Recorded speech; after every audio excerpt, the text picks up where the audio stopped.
France, so I'm more of, you know, a French guy, I would say. I don't look like it, you know. I get reminded that very often. You know?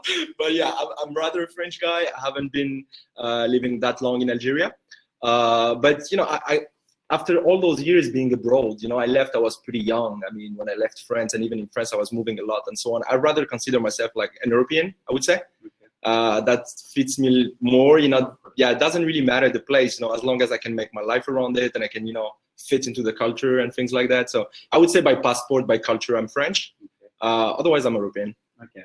And how about the sport? You said that you're, you know, like you were doing some sport. So what is the sport about? Yeah, I'm a former basketball player. I was playing in, I would say, a decent level in France, which like basically helped me go through the studies and all the student life with basketball. It helped me, you know, pay for many things and supported me through all those years, gave me a lot of opportunity. And I kept playing here when I arrived. And the idea of Ballsquad actually got triggered when I was looking to play when I was in Romania. And, you know, just basically arrived there. I was like, okay, I'm hungry. I need to play some basketball, right? So I started to ask around and ended up telling me, oh, you know, you can go to this school and just book, right? But you have to talk to the person, blah, blah, you know. I was a bit scared. And I was like, oh, this is crazy. So, you know, you can just book any school, any venue. Yeah, you can do that. You know, so I started to go. So, you know, basketball has brought me a little bit more than just, you know, being able to put a ball in a hoop. But actually brought me the way I'm living right now. So yeah, and I kept playing here and I keep playing right now. What is your position? I'm a point guard, shooting guard. You know, I'm rather a small guy. You know, come on. Yeah, through. Yeah, I know, but you know, that's the unfairness of basketball, right? You can be tall for the average, but you go there and you're like, all right, okay. So yeah. So how did you come up with the idea? Like, when was it? Like, how many years ago? Oh man, that was basically almost exactly when I arrived to Romania. I arrived to Romania in September 2017, 2012, 2017, yeah. So yeah, about, yes, 8 years ago, something like that. Yeah, 8 years ago. And basically I arrived there, and as I said, you know, looking for a place, talk to the guys. And then I started just to, you know, I kept the idea in my mind. You know, I was like, there is something to do there. And then when I moved to Poland, I was focused on studying and working, you know, growing my experience.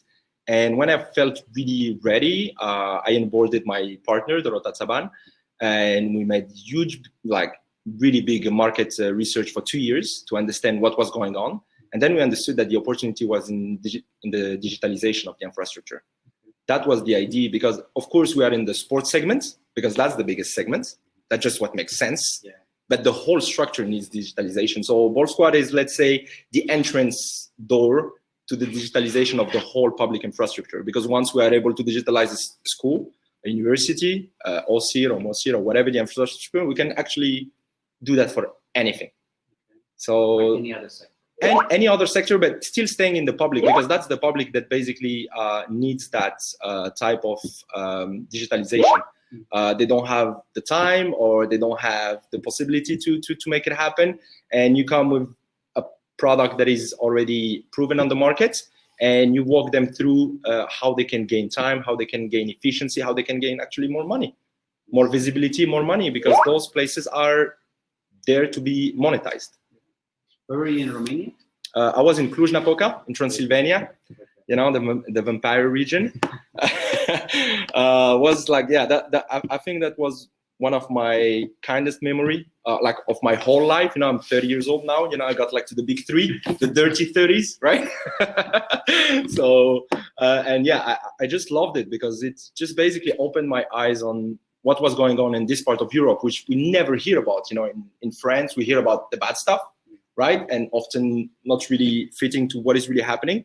And at that period, my friends were just thinking I'm crazy, because they were all going to the US or UK or whatever, going west, and I was the only one going totally east. And yeah, and so far so good. Yeah, and you moved to Warsaw, or you moved to? No, I moved straight to Łódź. Yeah, I wanted to go for the tough part. I mean, you know, like that was the idea. Not going to Bucharest, going to Cluj, yeah. Not going to Warsaw. Going to exactly. So I went to Łódź. That's where the opportunity was. I was able, I mean, I got opportunities in Poland and in Łódź, even though, like, you know, I'm picking on it, but, you know, I would be forever grateful for what it gave me, because basically that was the only place that I was able to finish my studies, so get through my master, get through my MBA in 2 years, and at the same time be working. That was a hectic period because basically Monday to Friday you're working in a corporate job, and you're 23 years old. So it's like it's a hell. You don't know what you're doing, and the weekend from 8 to 6 you are in school.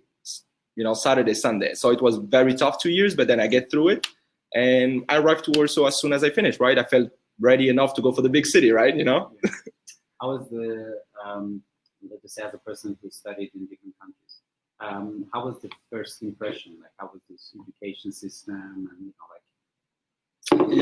I'm not sure. I'm not sure I will be able to give a real, let's say, feel, because I was in American university that had a campus in Warsaw and Łódź, so it was private studies. We're paying for that. It's not like you're going to the state university, so you're well treated. They know that they need you to pay for that, right? So you're pretty well treated. The experience was very good. We were having teachers from the US that were coming straight from the campus, from Boston, from Clark University. So it was not the same. I'm not the typical, let's say, foreigner that came to study in Poland that would actually integrate to the Polish system. I was out of the Polish system, even though that my studies are, in partnership with the Polish university. So, it's not the same. And again, like picking up a bit on the Parisian part of that. So how is the, like, not knowing the local language and then try to, live in the city and everything? It's not the same. That's not the same thing. No, absolutely. This is really, it's tough. To be honest, I didn't put my mind into it at the beginning, because when I arrived, I was like, I'm here for 6 months. That's tough. 6 months. And then the opportunity of the studies, came up and so on. So I was like, okay, you know what? I'm going to do my 2 years of studies and I'm going to move, right? So I didn't put my mind into it. And then I arrived to Warsaw. I was like, okay, I'm here already for a couple of years. Maybe I should get into it. So I always have, I call my Polish like the survival Polish. So, I can go do my administration. I can buy my things. But then when we get into a conversation, that becomes way tougher for me, So I start just to, okay, all right, can I get some help here or there? But yeah, I'm getting there. I took some classes and so on. I get it. But most of the people and, the people that I'm surrounded with and the people I work with, are all multilingual. I speak, I would say, 3 languages fluently, 4, if we add Spanish, on a decent level.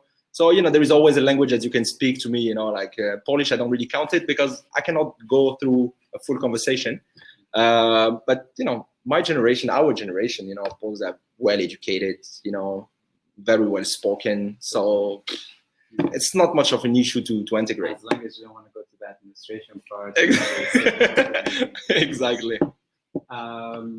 So especially what you mentioned, so your startup is somehow working with sports centers and government? And the cities directly. Cities. Yeah. We basically, the idea, to be honest, our model, we often, I have been reflecting on that very recently, and actually I have been reflecting on that for this interview, I was like, oh, that has been 3 years, which is for a startup that went into our kind of area in the public sector, because our model is very specific. We're a B2G2C, so business to governments and to customers, right? So it's very tough, and we are going to pass the mark of 3 years on the market, which is not happening very often for startups.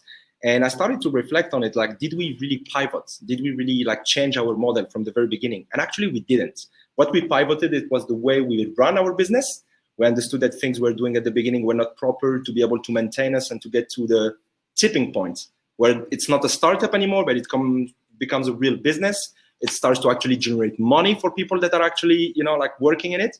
And reflecting on that, working with the public administration is a matter for us, a matter of passions. We understood that the need was there. From the very beginning, we understood it.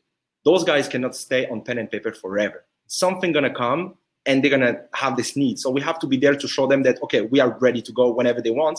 That's exactly what happened with COVID. We were already on our way to implement in different cities, but it just accelerated the process. It paced up the way because we were Should I say that? No, I'm not saying, I can't say I'm happy because I know that a lot of people have suffered through this process, but I have to say that it showed that we were essential because before COVID hit, we were a nice to have, like moving a school from pen and paper to a SaaS model and move the bookings online was nice to have for them. But then when COVID hit and everyone was off, they couldn't even, monetize their structure. They had no way to control who was there, who was not. Then you were like, oh, you are a must-have. And I was like, yeah, that's what I've been saying for 3 years. You could have spared me the time. And what was the biggest pain point, from a business development? Okay, so basically it's going to be, I would say 2 of them in our case. The first one was to understand the cost structure of the company. And this is something that it's not an advice I'm giving, because basically every entrepreneur, every business is, very different. But from our experience and from what we have done, we understood after, I would say, about a year, a little bit less than that the cost structure that we had at the beginning as a company was way too high. And we had to reduce that a lot to be able to survive as a startup. So that was the huge pain point at the beginning when you are young and you get some money to start a company and you just want to go full out and you're like, oh, I'm going to get focused on the customer, and you spend a lot of money for nothing that brings absolutely no results. And then you understand, no. You have to come back, scale down, structure what you have, structure the flows of money, and then move on to the next step. So that was the first pain point for us, to understand how to run the business. And the second one is related to the acquisition, as I was saying, where the administration have so many levels, and we work directly with the administration. So it's not like you're talking to a B2B and you're talking to a company and there is a director and there is the CEO, whatever, but you have 2 levels, let's say 3 levels at max. Here you are passing through 10 levels, and each one of them can be a block. Each one of them can tell you no, and then you're done. So you have to go through layers and layers, and you have to get this green light all the time. I don't know if you remember the cartoon Asterix and Obelix, when it goes to the administration and it tells them, no, you have to go there and grab this paper and go down. And so the process is like that, is that you have to make sure that you have the green light everywhere. And that's very painful for a startup, because as I was saying, the cost keeps going. You are not really generating that much cash flow to be able to maintain it. So you have to be very creative. And that was a huge pain point for us to be able to achieve, but now it's not much of a problem anymore. You also went through some acceleration program. So how did that really help you with your overall project and preparation for the whole ecosystem? I'm gonna be blunt with you. I was absolutely not a fan of either accelerators or the startup, let's say, word as a whole when I started. From the very beginning, we were saying, you know what, we have a mission, we know what we want to do, we know the target, we don't need someone to tell us what we need to do, right? And so we were not going there. And finally, after some time, after releasing the first beta version of the product and seeing the pain point we're missing, which was visibility. So we started to look for some accelerator. We joined the pre-accelerator, even though we were already on the market, ReactorX.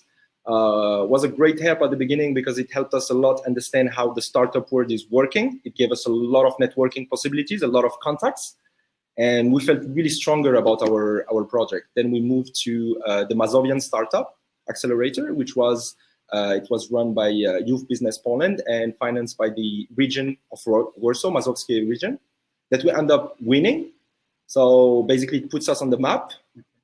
It as well pushes us towards the administration on an easier level because they financed it. So let's say, they want to see us succeed, so that was very helpful. And then now we just finished the Scale Up Meetup, MIT Enterprise Forum.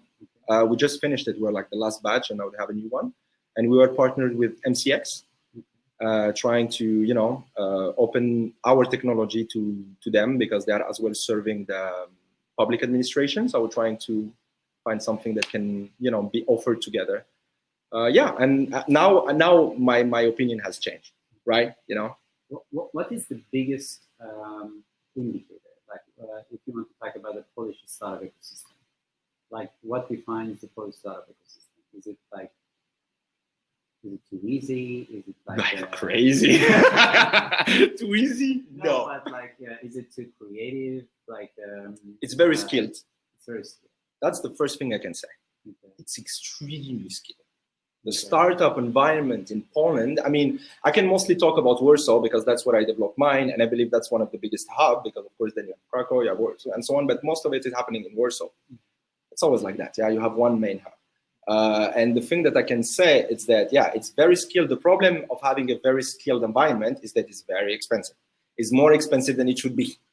on a lot of aspects. But then talking about easiness, it's not the case, because even though the population is very penetrated in terms of technology, there is still a lot of basic things to implement before to get to those big projects, as you can see in Silicon Valley, you know, whatever, AI at the, you know, highest possible, you know, like potential and so on. But yeah, that's what I say to all my, I have a couple of friends in France or other countries that are actually as well running startups or businesses and so on. And when they are looking for skilled people, I'm always like, what the hell are you doing? Come look for them here. Because those guys are going to deliver like such a high end product at the end, whatever it is a developer, is it a CMO, is it, you know, the guys that are here have like access to a knowledge and they actually use it because they're hungry. Yeah. Okay. So skillful, what do you mean by expensive? No, because expensive can, like, let's just say if you have a Swiss salary and if you have a Swiss product, the Swiss product is not expensive. Let's just say most people, when they come to Poland, the first thing they say is that everything is cheap. But again, sometimes also people just say that, you know what, but maybe the accommodation is not as cheap as they say. One thing that I never, up to this day, I never really understood is that why coffee is so expensive. Absolutely, and like, €4 the coffee. Especially a person who really likes coffee, like you just see that, you know what, I have to pay more money than Italy. Yeah. And I'm not even getting the same cup of coffee every single time. I know. But that's why I'm always asking, because in economy, you usually have this basket that when there is an economy aspect of something is more cheap or more expensive or more affordable, they always look at that basket. Yeah. So I just want to know what is in your basket. Like, what expensive? Oh, yeah, because we're talking business. So basically, I would talk about here related to business. I would talk about the access to confirmed skilled people.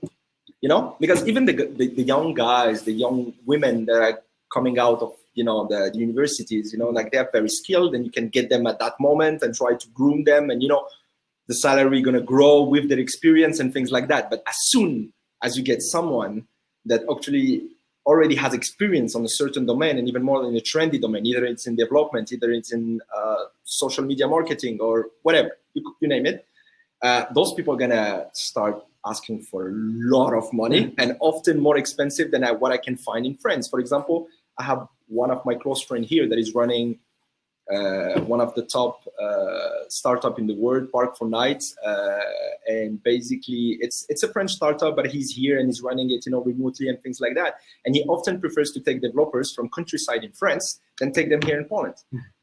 They are 3 times, you know, cheaper than taking them here because what he needs is very experienced one, and those guys here can be extremely expensive. So that's what I'm talking about. Is once the guys in that market here have some experience, they really monetize it, and you cannot blame them.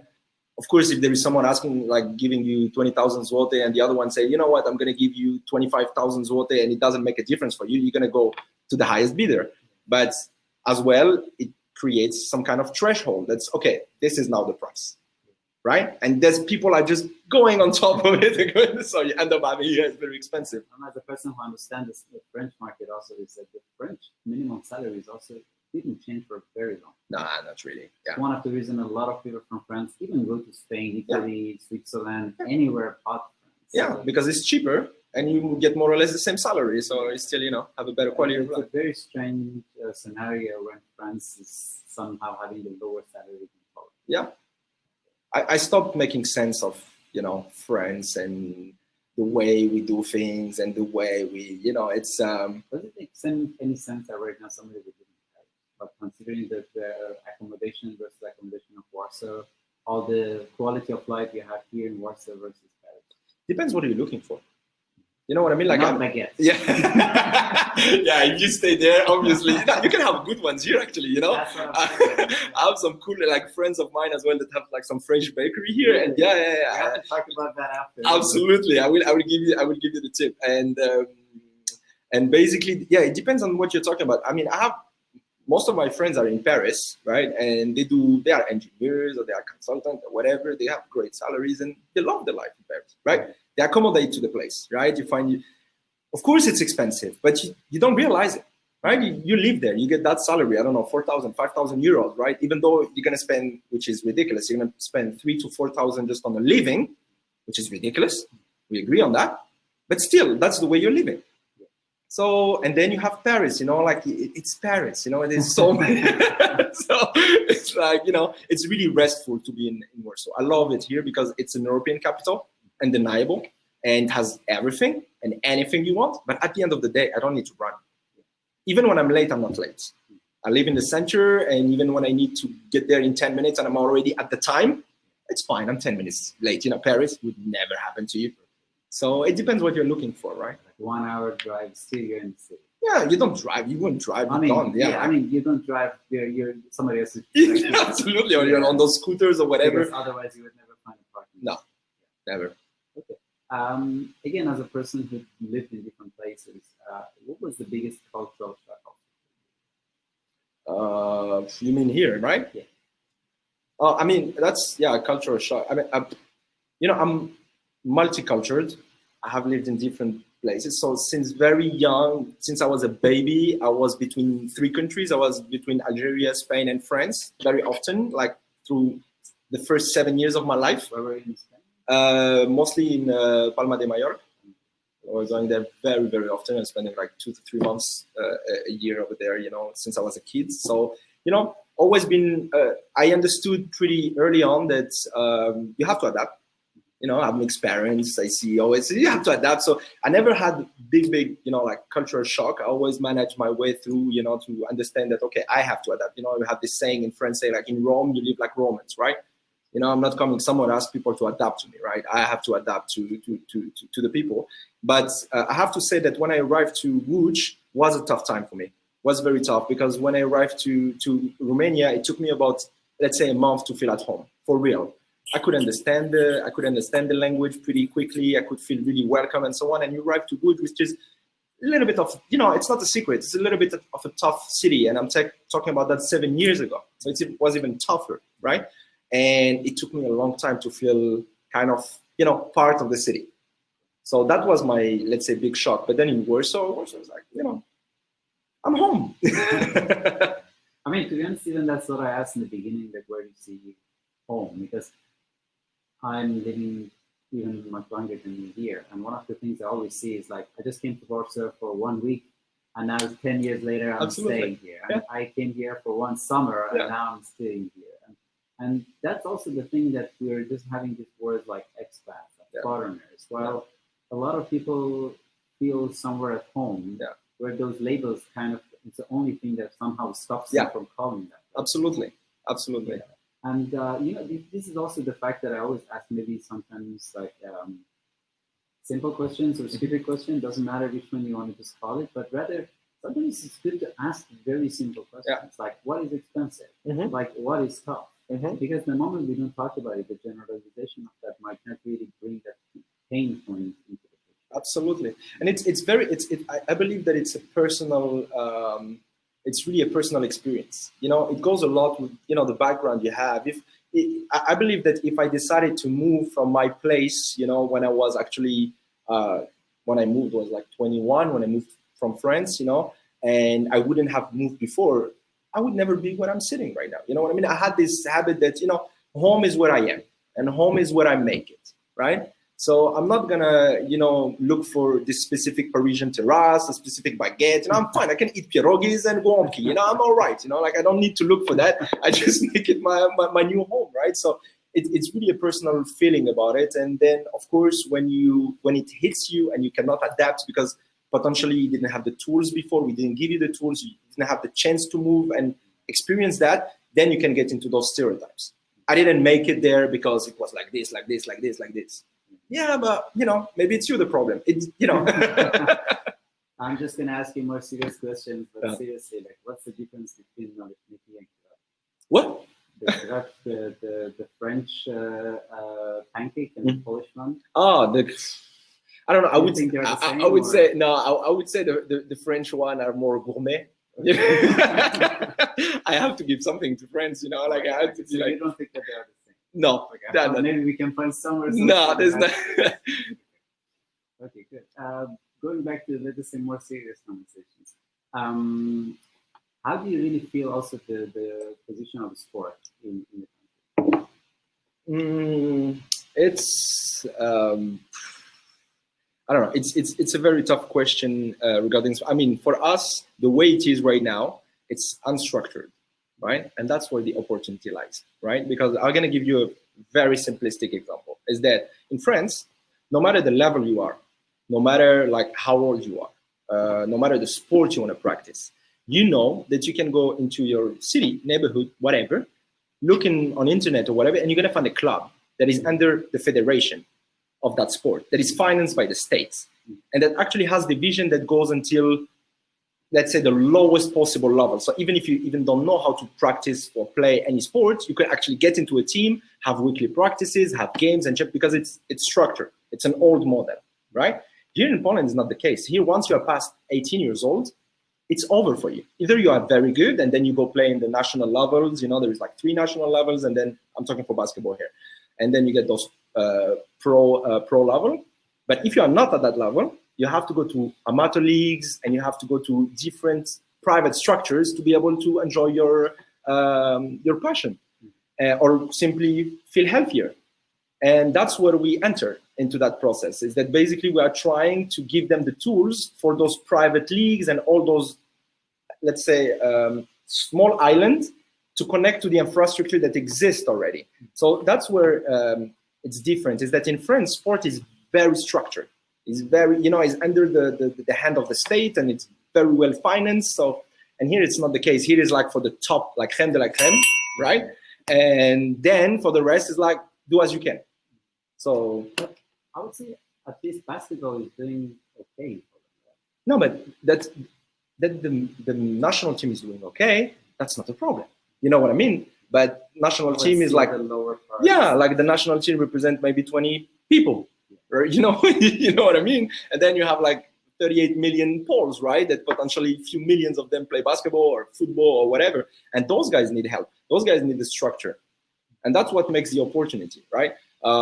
As I was saying, you know, like when you are, and I play in different leagues, I played in the national level as well here in basketball, because I was good enough. So, you know, I didn't have to worry about I had practice 3 times a week in a nice gym. I had like competition in the weekend. But my friend that don't play at the level, they couldn't. They had to go to like small amateur leagues, and those leagues were struggling to find hours in infrastructures because there is no centralization of that. And that's where you can help the process. Okay. And how do you see the reaction of, let's say, totally individual players? Like in most neighborhoods, you have the basketball hoops and, let's say, other areas that they're kind of like unorganized, so just anybody can come in and then use this kind of facilities. Do you think there are like positive, or they have to be also more organized? No, they have to be. It depends on what you're talking about, because there is so many. Here we are getting a little bit into the specifics of it, because depending on, like here we're talking about the courts, the sports courts themselves. Depending on the type of courts and the way they are financed, they have a different way of operation, right? So, for instance, I'm gonna give you an example. When we talk about those outdoor courts, which are called in Polish orlik, right? Is the one with the turf and things like that, right? Most of them, a lot of them were financed, and now it's arriving at the end by the European Union funds, which means that those ones couldn't be put for booking. They have to open, you know, and you just go there and play, and the school use them and so on. They cannot be closed. They cannot be closed, right? But by I would say that's rather a historical thing and a cultural thing. That in Poland, we consider that a public infrastructure, so even a school, is actually owned as well by the person that is just living around, which means that person should be able to access to it, right? So now the link that you have to make is between that person and that school. And that's where we, you know, insert ourselves.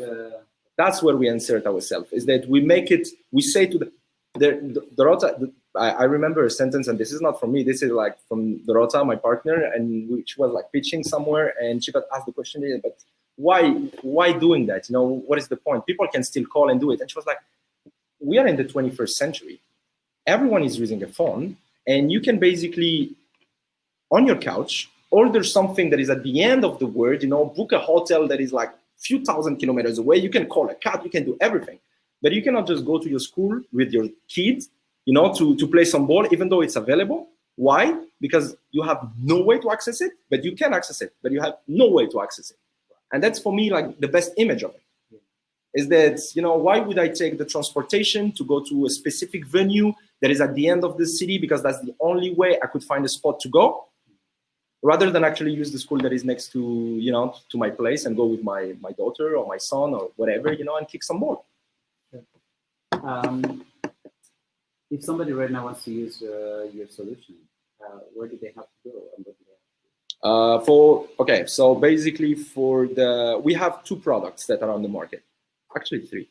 You want to think about it? Maybe. No. We haven't. Yeah, I would say basically our solution is divided in 3 products. So the first one is the application, where the application we have it in a web app, and right now we are basically looking to release it on iOS and Android, which is you can go to Ballsquad.pl, simple as that, and register.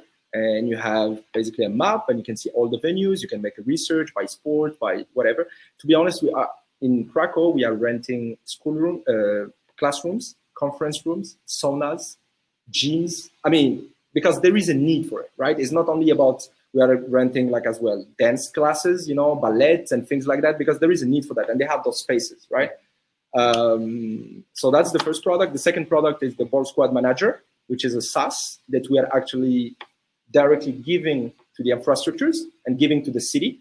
This way they have everything under one centralized tool, and the city can see what is happening. The city can see the flows of booking, of data, who is using what. There is one problem that the city often has, is they don't understand, because they have no data, to see which neighborhood needs improvement in terms of infrastructure. Where should I build a new soccer field? Where should I build a new sport infrastructure? They don't know that, because there is no way for them to collect data to say, okay, this is overcrowded. We need to add one more court. There is an overbooking here. And that's what Ball Squad does through our Ball Squad Manager, because all the transactions and all the management is done online by the school. They receive the emails all the time. There is a booking that is done. They receive all the schedules every day at 6 a.m. So they can print that, give it to the janitor. There is only to follow up. So that helps us a lot after give some, let's say, advice to the city and tell them, okay, guys, this is where you have the biggest need. Potentially, that's where the next part of the budget should go for you to improve the life of the local citizens, right? And build the community. And the third product that we're actually right now implementing in Gdynia, we're super proud of that, and we developed it through the NITEF accelerator, Scale Up, is an API. So the idea that we developed was that we are having our whole system, so the booking and the management, and we are integrating it to the Karta Mieszkanska, so the city card of the city card of Gdynia. And then basically all the infrastructures of Gdynia are going to be bookable through Ball Squad as an app, and as well through the city's website. And that changes the whole game, because they want to kind of, let's say, centralize all the possibilities for the cities, and we're there to help. And that's really interesting. But why not in Warsaw? Why not in Warsaw? Because Warsaw is a beast.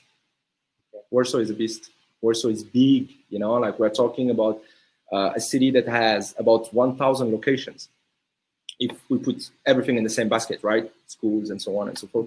A lot of layers in terms of politics, in terms of administration. We were about actually to enter in full in Warsaw, and we got blocked at the COVID stage. And then we kind of had to back up and focus on other cities that opened faster for us. So Krakow opened very fast. They were already scouting us. And when this happened, it went straight. Ruda Śląska. We were already in Marki, which is like a small town nearby Warsaw. In Warsaw, we have about 30 infrastructures, but that we kind of acquired by ourselves. That was our testing hub as well 2 years ago. And now we are growing in Warsaw because the word gets there. So we try to not wait for the administration and make the deals with the infrastructures in Warsaw. But as I said, it's a beast. Warsaw is a beast, so it takes time to get there. How do you really see the effect of COVID on sport? For us, it's fine, because the thing is there is I don't know. I don't do politics, and I don't know what are the reasons to block this and not block that, and stop this and not stop that. Everyone has his own opinion about that, right? It's good, it's not good. That's not what I put my opinion on. The only thing is that there is one thing that didn't stop, was the possibility for people to gather and go practice, go play together. So what happened is that they were emptying the schools with students, like less and less students were going to school. The school started to have more and more hours that started to give to us. And those hours were actually given to the citizen, and the citizens started to use them more. So it increased the fact that it was the lockdown. So I can understand that someone works the whole day and then say, okay, what I have to, can I go to the restaurant? No. Can I go to the bar? No. I cannot see anyone. I can go, you know, play. And then it worked. Okay. So that's the effect it had for us. So what about the swimming pools and those things? The swimming pools is a little bit tricky because, for example, we are not a ticket seller. We don't sell tickets, right? Our job is not to sell tickets. Our job is to digitalize. Our job is to ease the access. So, for example, for the swimming pools that we are in discussion with in Krakow, and there is a couple of them as well in Warsaw, it's about renting the lanes of the swimming pool. Right. Yeah. So basically, you can rent the lane and, you know, book it and go, and, you know, it's waiting for you, and you can swim, and no one's gonna come bother you. But then we're not able to actually you know, sell tickets like, oh, you just go and you buy your ticket from Ballsquad and you get to because it doesn't make sense for us, because we don't see the capacity of the capacity on the swimming pool, you know, unless we put a limit of tickets or whatever. But it's, you know, it's another type of model. But the thing with the swimming pool is, like, you're in water, you want one element altogether. So I can understand in sanitary, you know, crisis like this, that can be a little bit more tricky than actually having like an open hall, playing basketball. Of course, you're going to touch, or football or whatever, and you're going to touch yourself and so on, but it's not the same as being all in water, sharing the same water, and actually potentially being in danger regarding COVID. So there is things to do, but we have to go step by step. You know, I learned one thing from our first year. It taught me a lot, because I can tell you that was a tough year. That, you know, we cannot push things too fast. You know, step by step, and, you know, things open because people see the advantage of it. So they're like, by themselves, oh, maybe you would like to add this, maybe you would like to add that, and then we assess it. Yes, we can. No, we can't. Can you also somehow build teams? Like if somebody wants to, for example, like play volleyball. Absolutely. So how does it work? Like do I have to where do I have to start? Okay, so it's very simple. There is we have different type of users, right? We have the user that actually, let's say, knows, and that's most of them, knows that he wants this venue, right? Because he's used to play there or whatever, whatnot. And this venue now is in Ballsquad. So he's gonna go do the booking. He or she gonna go do the booking, and then just the place is waiting for that person, can go and just play. The payment is already done. Nothing has to be done. Then if you are someone that is actually looking for a team to join, you can go on Ballsquad and you have a news feed. And every booking is linked to an event. And you decide if that event is public or not. If you put it public, the players that are in that area are actually notified. Oh, there is an event for the sport that you like, you know, in the area. If you want to join, you can join. And you can as well, if you are missing some people. So you're going to create a booking, an event, to say, oh, that would be nice to be 10. Finally, you're 8. And you basically can push it public. And you're going to try to find 2 more people that will join you. The little thing that we try to make it easier, the pain point that we are solving is the cash, giving money, right? All the time, and this is something we have faced from the very beginning, the person that is making the booking is in charge responsibly to actually pay for everything and have to chase people to get the money, right? Often doesn't get all the money, and the 5 zloty, you know, at the end, it's a nice party, right? Over the year, right? So what we did is that we enabled the payment sharing within the app. So once you're going to get your people that are linked to the event in Ballsquad, the booking is automatically 1 hour before it starts, shared between all the participants. Your card is already connected to the app.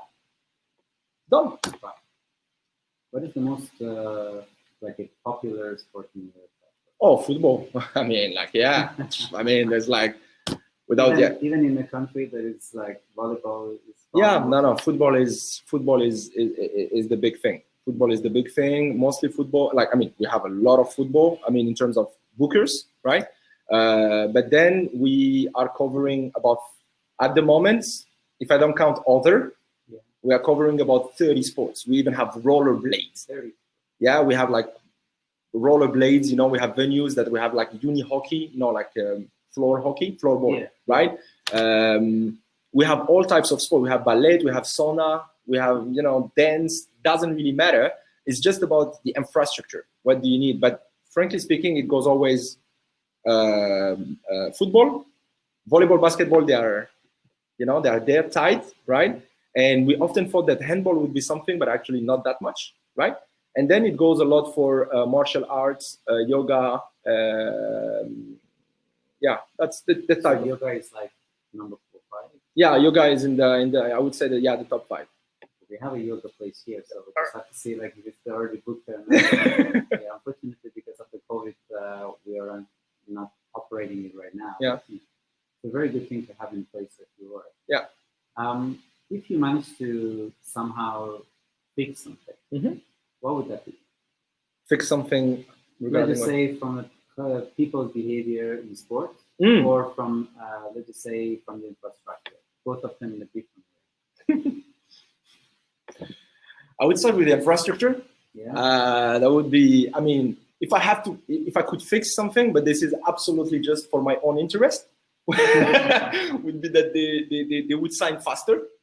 That would be the thing to fix, like that the approach that is happening is basically more of a business approach rather than sometimes, you know, like it's very careful, which we understand. We are in that business long enough to understand that you have to be careful. There is a rotation into the people that are in those positions. They never possibly know how long they're going to be there. Yeah, I'm talking about the guys that signs the deal, right? So I understand that there is like this carefulness to have through the process. But for my end, if I could change something, would be to make them go faster, to understand that you need it right now, right? So we can discuss 10 months, but it doesn't matter. At the end, what I'm offering now is the same that I would offer in 10 months, right?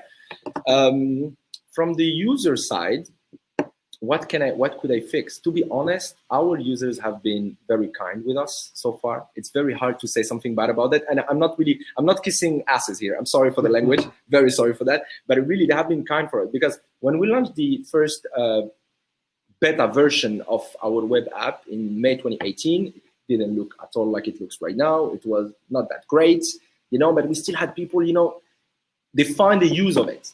Yeah. And then we moved to the new version, and we still have a lot of things to improve. And we have people getting back, okay, I tried this, and sometimes, you know, we had this problem, and you're like, okay, we're gonna fix it. And we never have people that's gonna just like call us, oh, this is, you know, this is crap, and you know, it's not great, and so on. No, people have been very responsive to it and very kind in the process, because they understand that we're not here trying to rob them. We are really trying to open those infrastructures. And this is why, for instance, our model realized that we are not, you know, charging the facilities. We are not making them pay for the infrastructure we are giving them, because we understand that they have a need, and you have to fulfill that need. And once there is a real cohesion between what we do and what they need and what the user finally, you know, gonna need, then we can start talking about, you know, a later model of payments and things like that. But the idea is it has to work first, and that's what we focus on. What about some sort of like the first advice that you want to have to a person that first of all would move to Poland, to WARSAW, and second, they want to have a business here? That wants to move to Poland, and I would say choose your city carefully. What should be in the backpack? In the backpack, in the backpack, keep an open mind. That's very important. Adaptability. And I guess, how do you call this, medicine for stomach, you know, because you're going to get hit with the vodka at the beginning. So, you know, you have to go through, you absolutely have to go through. I mean, if you arrive here and you don't get hit during those 3 months, you know, with vodka all the time, yeah, you didn't do the proper Polish experience. Okay. And then if you want to open a business, I would say that don't bring whatever you know to the Polish market. Poland is the biggest market in the CE, right? It's 38 million people, almost 40 million people, right? The country has its own culture. It's not influenced by any place around, right? It's a tough place. Poles, they know what they want, and you cannot come, and I have seen it many, many times. guys coming from mostly friends, like that's where I come from, so it's easy for me to take as an example, but coming there from business school or whatever and seeing an opportunity and thinking, oh, you know what, I'm gonna apply the principles I got taught in France and I'm just gonna push them in Poland and it's gonna work. Seriously, never works, never. So that's I have no advice to give regarding, what kind of sector, what you should do. It's proper to everyone. But just the thing, don't come to apply whatever you learned before here. For example, the Ballsquad idea, as I said, I had it 8 years ago. I arrived to Poland. I did like more than 5 years in Poland, like 4 years, made a market study of 2 years, and then thought, okay, I know what I can do, right? Because that's always like that. It doesn't work if you try just to replicate. I would say also as a person to do mentoring and other activities on startups, it also works the other way around. Even a lot of acceleration or a lot of, let's say, international VCs that want to talk to Polish startups as if they're American or as if they're German, they only waste their time. Yeah. Don't take me there, because I have like this thing of I really understand the fact that Poland is becoming more and more attractive. As I said, there's a lot of skills, there is a lot of people that do good things and understand the opportunity, and it's great for international VCs. Yeah, but if you come with your KPIs, and it's like you have to be this, tick, what the hell are you doing? You know what I mean? Like it doesn't, you have this thing that I love to see those articles, oh, the next unicorn, what is the next unicorn? And what about the next good business? You know what I mean? Like when you have like 1,000, instead of having 1,000 startups open and you're just going to bet on one unicorn, right? Why not have 1,000 startups that open and you bet on 800 good businesses? Wouldn't that be better than actually having one company that does 1 billion, whatever valuation, which we all know it's okay, right? So you say whatever you want to give whatever you want to the numbers. So that's the thing that I always say is that you really have to know where you're setting your foot. You have to understand. Yeah, I mean, there are different aspects to this. But one of them is, I genuinely have a problem with the word unicorn. Yeah. Because first of all, unicorn is not supposed to be a stock exchange. And because of that, the valuation is pretty much like it's up to speculation. Yeah. And then the moment that you go to stock exchange, that I don't usually recommend startups go to stock exchange, but WARSAW stock exchange is a good stock exchange. Mm-hmm. So for a lot of companies, it might even help them to somehow try to have an exit to stock exchange. Yeah. But then they're not going to be unicorns. Yeah. So CD Projekt Red and all the other companies that even they go that big, they're not really going to be there. Yeah. And at the same time, let's just say some other companies that I would say also a lot of things you say somehow resonate. A lot of things you see is like Booksy. Yeah. So like I would say like for me like the Ballsquad is kind of like a Booksy for sport. Yeah. Yeah. And they are not unicorn just because first of all they are working across different industries, and at the same time, as you mentioned, they try to deliver the right service to their customers. Absolutely. They're not just trying to say let me just boost the valuation. Yeah. Absolutely. I had the chance to meet Stefan Battore, which is like the creator and the head of Booksy, a couple of times. And I got great advice from him. I mean, we sat for a coffee with him, with Rota, and I met him another time. And we talked, right? And I understand his model. I understand what he was trying to do. When you take Booksy, in the sense that he went for a market which was like the beauty market, which was an old process market. And he said, you know what? We're going to digitalize this market. And now you see what they are doing. They are digitalizing the banking, They are digitalizing even the way that you're going to book a place to go test your daughter or son for the car seats, because they understand that you have to enter somewhere, deliver the proper product, the right product, right? And then go on. And this is why and they don't need to be called a unicorn. And I'm sure about it. I didn't hear it from him, but I'm sure that, getting all these articles, oh, maybe Booksy is a unicorn, or comparing them to Doc Planner, or comparing them to, they don't care. Yeah, but they're usually in the top list of all successful companies. Absolutely. But I mean, this is not what makes what makes a business. I mean, when you run your business, this is not what you're looking at. Yeah. I'm absolutely not, for example, when I get like articles or an interview, and, it's great to exchange with people, but whatever is written there, it's only the facade, that's only the surface. No one is sitting with us and seeing the struggle that we go through to arrive to that point. And no one going to pat us in the back and say it's good.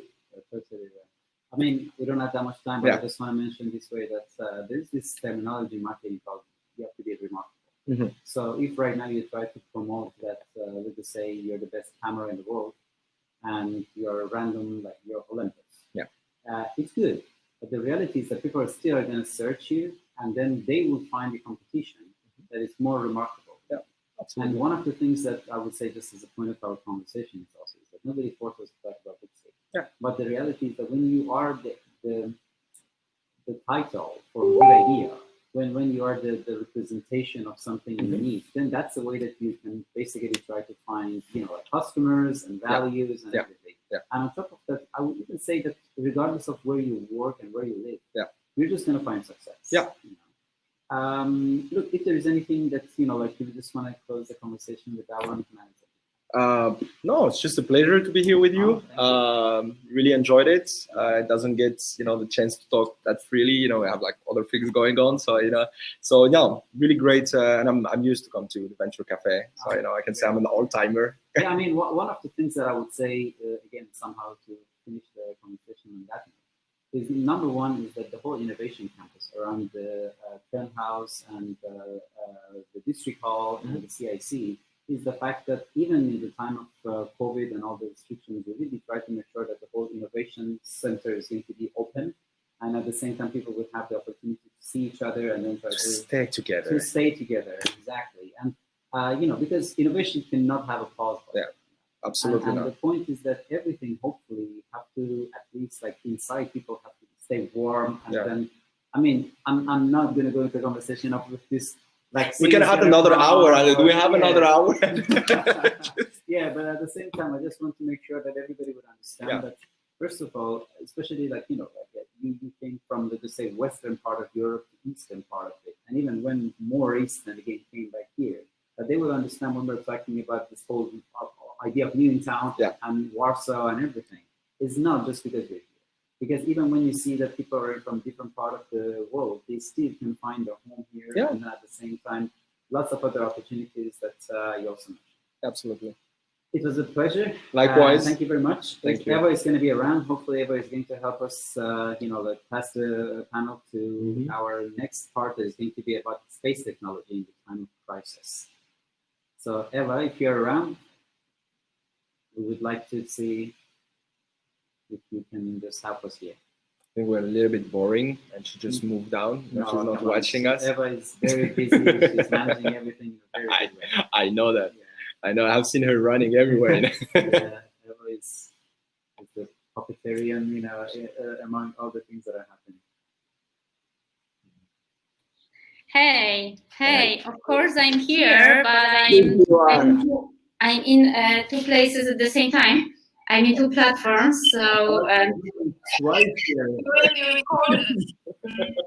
So if you want because we have audience here and here. Disabled, you will be able. Okay, all right. Thank you guys for your great conversation. I really appreciate, and it's always super interesting to find out how you feel in Poland, in Warsaw, and about your experiences, because it's always super good. Thank you, Ahmad, for being a great host and bringing such amazing guests. So thanks a lot. I hope that you could get this feeling of being in the same room. And Ahmad, you have really interesting background. Thank you. By the way, this is literally tilted. We didn't just, that's the beauty of the, CIC's decoration. So don't, we're not like this. Great. So, and thank you all of our participants for being with us at this session. And now I would like to invite you for the next session, space technology in time of crisis. It will start in 1 minute. I just put the link in the chat to join the session. And I hope that you will have a great evening. And thank you one more time. Thank you. Bye-bye. Ahmad, maybe you will tell us who is the guest for the next New in Town. Of course. So our guest for the next New in Town is going to be Swabek. That he is an amazing guy. He traveled all around the world twice, and he has a lot of story to say. At the same time, let us say he is Polish and not Polish, so his story is amazing.